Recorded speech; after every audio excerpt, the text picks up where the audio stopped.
Palworld hasn't been out for a full week yet, and they've already released their first roadmap for the game moving forward. First up, they're starting to address some critical issues and bugs that have been identified and reported by us, the community. I know I myself have submitted a few bugs. I only had one that was really annoying. I got stuck in the side of a mountain. It took me about 10 minutes to get out, but I just rolled myself out and I was fine. They are telling people we might experience some world day rollbacks, and there might be some persistent loading times as we move on. Now, brief overview of what we're looking at. They got improvements that they're going to implement as soon as they can. We got key configuration improvements, and they're also going to improve the AI of the pals in the base moving forward. Anyone that has played Palworld for any length of time will notice your pals do tend to get stuck. They will T-pose. They will just forget to eat. They will just stand still. So I'm hoping those are the things they're going to address when they say they're improving the AI of the pals. I also hope they maybe look at the AIs when they're fighting, because sometimes it just seems like the flying pals will circle around the person they're fighting and not really do anything unless you recall and throw it back out. Future updates, we've got PvP coming to Palworld. We've got raid bosses, so we got some endgame content coming to Palworld, because right now I think there's only a handful of human boss level people. I'm hoping they're going to add some more of those when they say that. Pal Arena, so this is PvP for your pals, which is basically when you throw your pal out, they fight each other. Steam and Xbox crossplay is coming. Xbox improvements, server transfers and migration. So as of right now, if you're on a server, you're stuck, you can't transfer anything over. I believe they're going to look into fixing that and then maybe getting a better server hoster for some things. They're going to improve the building system, which for an early access game starting out is not the worst I've seen. Coming from Ark Survival Evolved and Dark and Light, this building system seems to be much more user-friendly. There's a couple things like where foundations should be able to clip in certain spots and they can't, but they're looking at fixing that. And then new islands, new pals, new bosses, and technologies to add to the game. So they're going to be looking at probably increasing that level cap as well going forward. So that's everything on the roadmap. Let's talk a little bit of what I'm hoping we will see with some of these things. Now, the bug fixes. I know if you're on Twitter, you've seen their community manager constantly responding to people saying, we've got a lot of queues in the system. We're getting to it as fast as possible. So they are actively working at looking at bugs. Some of the bugs I reported were fixed within the hour. So I think they're trying to take it based on what they can handle and then what's like the biggest priorities that they need to work on. For the most part, I have not experienced any game-breaking bugs except for the one where I got stuck in that mountain. Now I know there's the bug where you can catch bosses inside the dungeons that you're not supposed to be able to catch. I'm assuming they're going to patch that out, at least for the ones that have people with them, because they're just too broken. They're way too overpowered. Now, to me, it would make more sense to be able to catch the pals without people, but even those are a little broken and overpowered. You've got your open world bosses you can catch instead of the ones inside the dungeon. So my guess is that is one of the bigger bugs that they're going to look at fixing. Like I said, I also hope they're going to look at the AI when it comes to fighting. The PvP aspect, to me, is going to be a way to keep people involved in the game much longer on. Because the second you throw PvP in anything, there's going to be some type of competition going on with people. We could see, like when Ark Survival Evolved came out, they eventually created a whole separate game mode just that was a survival Hunger Games style mode. They could easily do something like that on Palworld too, where you get 30 minutes, you go out, you try to catch some pals, you get a limited number of pal spheres, and you just catch what you catch. That would be much easier to implement in this game than something like Ark, where you had to actually tame the monsters and it took forever. We could also see online PvP, which is probably going to be a big thing they should look at.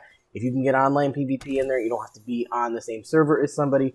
Have like a queue system where you could queue up people similar levels to you, similar pals to you, or they put it so it caps the pal level or shrinks the pal level or raises them so that everybody's on the same playing field and it's just type by type and your strategy and how you play it. I love that they're already thinking endgame content and putting raid bosses in the game. This to me says they're looking at long-term gameplay and they're not just here for a quick buck. If they're already looking at endgame raid content, then that's going to open up a whole nother world as well. You got the people that are going to play this game much more casually. They're just going to want to focus on their base, focus on catching pals, focus on raising pals. Then you're going to have the people that want that competitive aspect, where they want to be able to go out and fight things and just obliterate everything on the map. So I like that there's two routes you can go with this game, and they're looking at both routes. They're not just saying, okay, we're going to focus on the farming aspect of the game and not give people that more raid style. With the raid bosses, I'm wondering if they will open it up to groups. So instead of just going in solo, maybe they take a page out of an MMO book and there's a boss that spawns mobs, or you actually have to go through a dungeon style thing to get to that raid boss.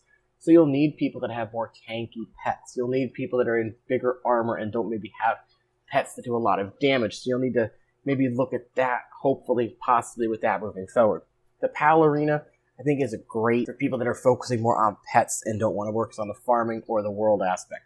This way, people that just want to train their pets up and get super strong pets will have that availability to go. Now, I'm wondering again if they're going to have like a separate system where your things are saved on like a cloud server and you just go on to like a separate client to do that, or if it's all going to be integrated at some point. Crossplay between Steam and Xbox, that's just, in this day and age, everything should have crossplay. Most every game that comes out has some kind of crossplay aspect.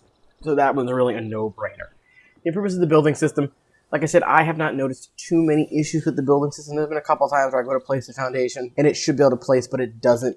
The one thing I'm hoping they add is maybe a pillar system, kind of like Ark added. So when you get to a certain height, if you couldn't place a foundation in a certain corner, you can put a pillar down so you can at least put a floor and finish off a corner of your base. I would also like to see the clipping issue with stairs be taken out, meaning if your stair is 90% in the ground, but you want that little piece so it flows nicely, you can do it. I would also like to be able to see stairs clipped to each other.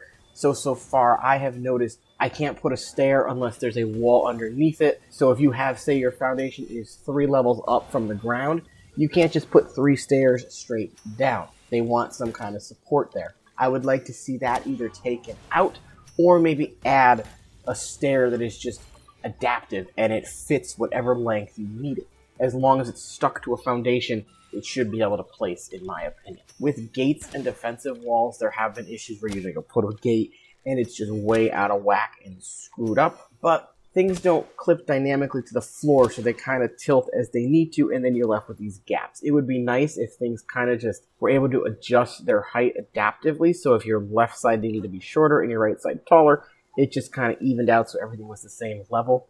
I would also maybe like to see where gates could clip to each other with walls. So if you put a gate down and you want to snap a wall next to it, it would snap. Maybe they could put a toggle in the game so you can toggle on and off that clip feature. I said, other than that, I really have not noticed too many issues with the building.